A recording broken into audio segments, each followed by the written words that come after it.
নমস্কার বন্ধুরা, আশা করি তোমরা সবাই ভালো আছো। আজকে আমি এই বিট দিয়ে একটা জিনিস করব। এই বিট সবাই ভালোবাসে কিনা জানি না, আমি একদমই ভালোবাসতাম না। দেখো কি করি আজকে এটা দিয়ে। বিটগুলোকে ছোট ছোট টুকরো করে কেটে নিচ্ছি। কাটা হয়ে গেছে। এবার এগুলোকে যে লঙ্কা আর বিটগুলো সব মিক্সিতে দিয়ে দিচ্ছি, তার সাথে অল্প জল দিয়ে একটু পেস্ট করে নিচ্ছি। তোমরা অনেকে এটাকে সেদ্ধ করেও নিতে পারো। তেল গরম হয়ে গেছে, কালো জিরা কাঁচা লঙ্কা দিয়ে দিচ্ছি। এই পিঠ বাটার এই পেস্টটা আস্তে আস্তে করে দিয়ে দেবো।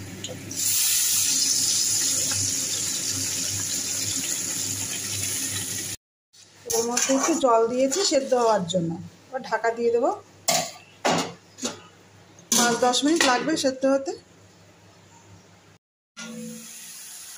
সেদ্ধ হয়ে গেছে।